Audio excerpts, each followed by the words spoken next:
3 days after Alexander the Great died in Babylon, his body still hadn't started to rot.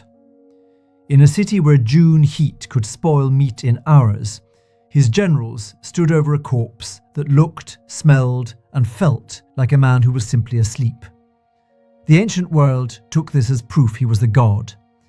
But a modern doctor looked at the same evidence and reached a very different, much darker conclusion. One we'll get to by the end of this video, because it might mean the greatest conqueror in history was buried while he could still hear every word being said over his coffin. Here's what this video is actually about. In 13 years, one man took a kingdom the size of Portugal and turned it into an empire stretching from Greece to the Himalayas without ever losing a single major battle. Most people think that story ends with a brilliant general simply outrunning his own supply lines, collapsing under his own ambition. But the empire didn't fall apart because Alexander overreached. It fell apart because of what happened in his final 2 weeks alive, and because, years earlier, his own soldiers had already told him no.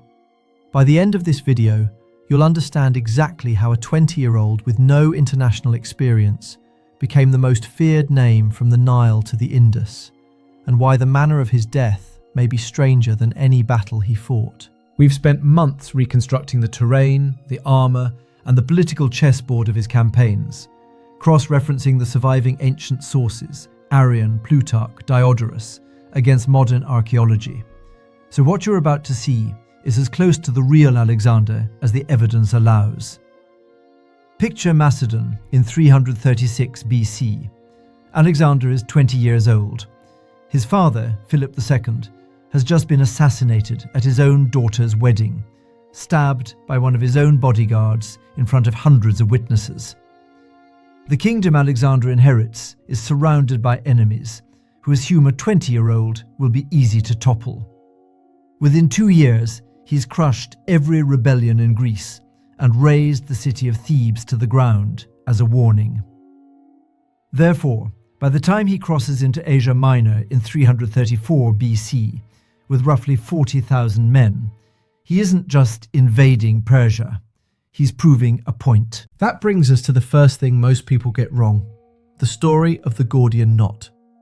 Legend held that whoever untied the impossibly tangled knot binding an old ox cart in the city of Gordian would rule all of Asia. Most retellings say Alexander cleverly sliced through it with his sword, a flash of genius. But several ancient sources, including one preserved by the historian Aristobulus, suggest he simply pulled out the pin holding the yoke to the cart's pole and slid the knot free without cutting anything at all. Whether he cut the knot or found a mechanical way to loosen it, either way, the point wasn't really the knot, it was the performance. Alexander understood something most conquerors never grasp. An empire is held together as much by belief as by soldiers, and he was already building the myth of inevitability before he'd fought a single major battle. That myth would carry him further than any army possibly could. But belief only holds up as long as your enemy believes it too. And in 331 BC, outside a small village called Gaugamela, that belief was about to be tested against the largest army Alexander would ever face. Here's where it gets strange. The Persian king Darius III had learned from his previous defeat at Issus, and this time he chose the battlefield himself, a flat plain near modern-day Erbil, Iraq, wide enough for his numerical advantage to matter. Ancient sources claim Darius fielded anywhere from 250,000 to over 1 million men against Alexander's roughly 47,000. Most modern historians consider these ancient figures wildly inflated propaganda. A more realistic estimate puts Persian numbers at 100,000 or fewer, still a significant advantage. Darius even had scythed chariots, blades bolted to the wheels, built to shred infantry lines. But Alexander didn't panic, and he didn't try to match Persian numbers. Instead, he marched his own line at an angle, deliberately thinning and stretching his flank until a gap opened in the Persian center. Feel what that moment must have been like, from inside a Macedonian shield wall, dust so thick you couldn't see 30 feet ahead, the ground shaking under thousands of chariot wheels, and your king riding directly toward that gap with his personal cavalry, the companions, aimed like a spear straight at Darius's own chariot. Therefore, the entire battle came down to one single moment of nerve. Darius, seeing Alexander charging straight at him, turned and fled the field. And the instant the Persian king ran, his army of several 100,000 men didn't retreat in order, it simply dissolved. One of the largest empires in the ancient world collapsed in an afternoon, not because it lost a war of attrition, but because one man blinked before the other did. That single moment defined how Alexander fought for the rest of his life, and it's exactly what makes what happened 5 years later so hard to believe. Because the man who never lost to an enemy was about to be stopped by the one force he never planned for, his own army. By 326 BC, Alexander had pushed his men through the Hindu Kush mountains and into the Punjab region of modern Pakistan and India, defeating the local king Porus at the Hyphasis River in a brutal battle against war elephants most Macedonians had never even seen before. His men had been marching and fighting for 8 straight years, thousands of miles from home, through monsoon rains that rotted their equipment and killed their morale. At the Hyphasis River, Alexander wanted to keep going, convinced the edge of the known world and the edge of the ocean the Greeks believed encircled it was just past the horizon. But his soldiers, the same men who had followed him through Persia and across mountains no army had crossed before, simply refused. Not in mutiny with swords drawn, in something quieter and more devastating. They stood in silence when he asked them to march on. According to Arrian, Alexander sulked in his tent for 3 days, waiting for them to change their minds. Therefore, the invincible conqueror, undefeated in every battle he ever fought, was finally stopped. Not by Darius, not by Porus, not by any general in history, but by the exhaustion of ordinary soldiers who simply decided they were done. He turned back. It's one of the only decisions in his adult life that wasn't entirely his own. And that pattern, Alexander's will running up against a limit he couldn't outfight, is exactly what makes his death 3 years later so unsettling.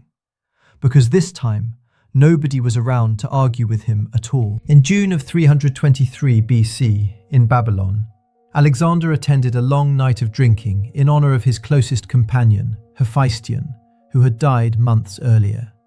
Soon after, he developed a fever. Over the following 10 to 12 days, ancient accounts describe escalating symptoms, abdominal pain, and eventually a paralysis that spread through his body, while his mind, according to the sources, stayed clear enough that he could recognize his officers filing past his bed, but could no longer speak to them. He died at 32, some sources say just shy of his 33rd birthday, having ruled for 13 years. For centuries, historians blamed alcohol poisoning, or typhoid fever, or malaria, or a deliberate assassination using poison supposedly drawn from a river in Greece, believed to be so toxic that only a horse's hoof could hold it. Historians remain divided among typhoid, malaria, and poisoning theories, with no consensus. But in 2019, a New Zealand physician named Dr. Catherine Hall proposed something far more disturbing. She argued the paralysis pattern matches Guillain-Barré syndrome, a rare autoimmune disorder where the body's own immune system attacks its nerves, sometimes triggered by a common bacterial infection. In severe cases, it can leave a person almost entirely paralyzed, unable to move, unable to speak, breathing so shallow it's nearly undetectable, while they remain fully conscious inside a body that no longer obeys them.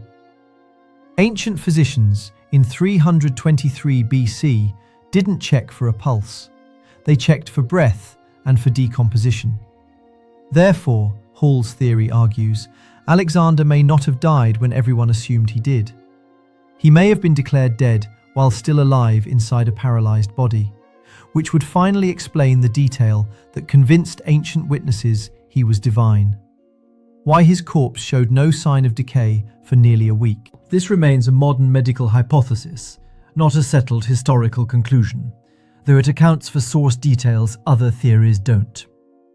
Whatever actually killed him, Alexander left no named heir, and, according to Diodorus, only a final word when his generals asked who should inherit his empire: the strongest. Within 20 years, his empire had been carved apart by his own commanders into rival kingdoms, the Ptolemies ruling Egypt, the Seleucids ruling from Syria to the edge of India, a fracture historians call the Wars of the Diadochi, the successors. The empire that took 13 years and one man's will to build took less than 2 decades to tear itself apart the moment that will was gone. So here's the real shape of Alexander's story. He wasn't undone by the vastness of Asia, or by any general who ever faced him on a battlefield. He was undone twice. Once by his own exhausted men on the banks of a river in India, and once perhaps by his own body, betraying him silently while the world had already started mourning him. The man who conquered a continent by refusing to blink first may have spent his final days unable to blink at all. And maybe that's the real lesson buried under 2,000 years of myth. Every empire, no matter how vast, is only ever as strong as the one heartbeat holding it together.